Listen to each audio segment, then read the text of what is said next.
Hello guys, welcome to my channel. তো আজকে জানো তো কি, আজকে হচ্ছে মহাশিবরাত্রি। তো আমি ভাবলাম চলো একটু স্পেশাল ডেতে একটু ব্লগ করাই যেতে পারে। তো দেখো ঘুটঘুটে বাইরে, এটা পুরো একদম অন্ধকার। তাও এই ভোরবেলা দুজন চলে এসছে আমাদের এই বাড়ির কাছে, মন্দিরটা আছে, পুজোটা দেবে বলে। তো চলো, আমরা কোথায় আছি তোমরা হয়তো ভেবেই নিয়েছো। শিবরাত্রিতে আমরা ভেবেছিলাম একটু গঙ্গায় যাব। তো মাতে আমাতে বেরিয়ে পড়েছি গঙ্গাতে যাওয়ার জন্য।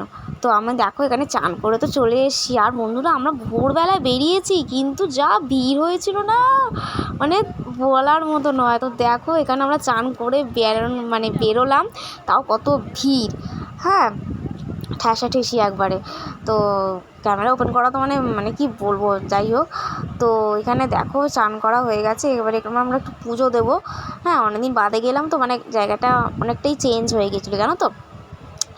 তো এবারে দেখো আমাদের পুজো দেব।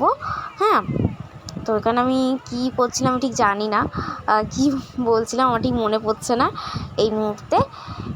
এবারে আমরা খুব বিরক্তি হয়ে গেছিলাম, আমি মনে হয় কিছুতে একটা, এত ভিড় ওই জন্য হয়তো। তো এখানে এবার দেখো পুজো দেবো, একটা মানে টিপ নেব ঠাকুরের থেকে। মানে এবার তোমরা বলো কারা কারা শিবরাত্রিতে এরকম গঙ্গায় গিয়ে চান করে এসছো, আমাকে অবশ্যই জানাবে। আমি তো বাবা দ্বিতীয়বার আর যাবো না, এত ভিড় হয়েছে। আমি ভাবলাম যে মানে অতটাও ভিড় হবে না, এত ভোরবেলায় যাচ্ছি আমরা। হ্যাঁ, যেহেতু তিথিটা বেলা থেকেও পড়েছে, ভেবেছিলাম হবে না, কিন্তু বাবা যা ভিড় দেখেছি আমি।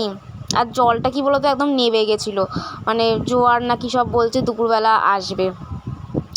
তাই জন্য কী করব, গেছি তো চান করতেই হবে। তো দেখো টিপ নিয়ে নিয়েছি।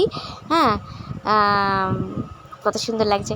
তো যাই হোক, আমি নিজেকে বলছি। এবার চলো বাড়ি যাওয়ার পালা। তো দেখো আমরা এখানে বাড়ি যাওয়ার জন্য টোটো খুঁজতে হবে, এবারে টোটো বেরোলাম এই সবে, সব কিছু করে।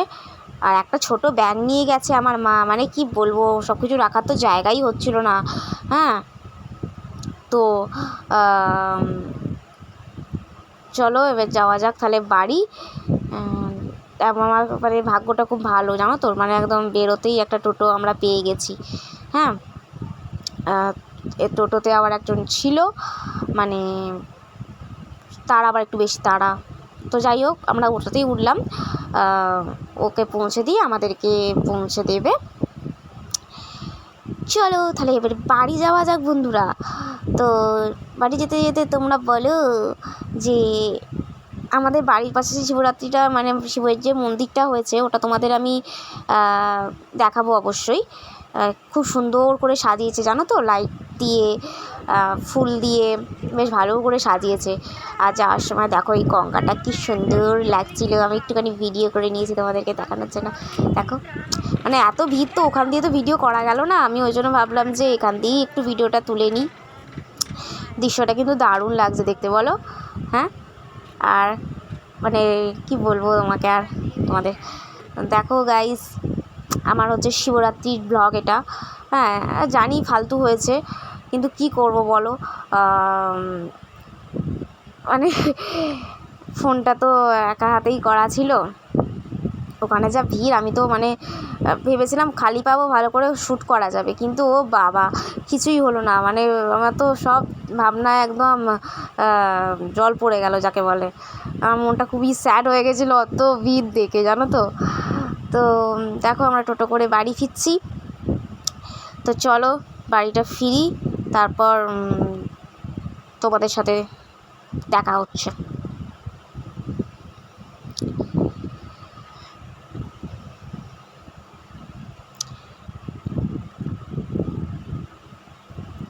আমি বারবার চুলটাকেই ঠিক করছিলাম। তো দেখো এখানে হাঁটতে হাঁটতে মায়ের আবার কি পা ধোবে বলে মনে হলো, তো একটু জল দিয়ে পাটা একটু মা ধুলো।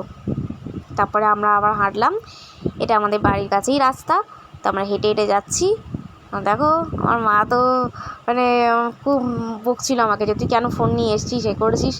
হ্যাঁ, তো এই দেখো আমাদের এই লাইটিংটা কি সুন্দর লাগছে না দেখতে। এটা আমাদের বাড়ির কাছে ওই মন্দিরটা, মানে একদম বাড়ির সামনে শিব ঠাকুর আর গণেশের মন্দির। তো এই মন্দিরটা তো আজকে একদম খুবই ভিড়, মানে কি বলবো, তোমার তো দেখলে ভোরবেলা থেকেই ওই দুজন জল ঢালতে চলে এসেছিলো। তার মানে বুঝতেই পারছো আজকে পুরো দিনটা, আগের বছরও সেম হয়েছিল, পুরো ভিড়। আর মানে কি বলবো, আর জুতো এদিক থেকে ওদিক, আগেরবার তো আমাদের নিজেদের ঘরেদের জুতোই খুঁজে পাচ্ছিলাম না, এমন অবস্থা। তো দেখো কি সুন্দর এখানে সাজিয়েছে ফুল দিয়ে। কেমন লাগলো অবশ্যই জানাবে, লাইক কমেন্ট শেয়ার করো।